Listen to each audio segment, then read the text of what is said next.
Kal may te. Di si po kal may te.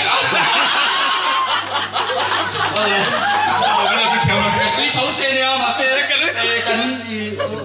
cần bầu ruộng con lai đi vào cái mình đầu sẽ kiếm tuổi ngày đúng không? Hoàn đầu dây đầu làm hiểu đó.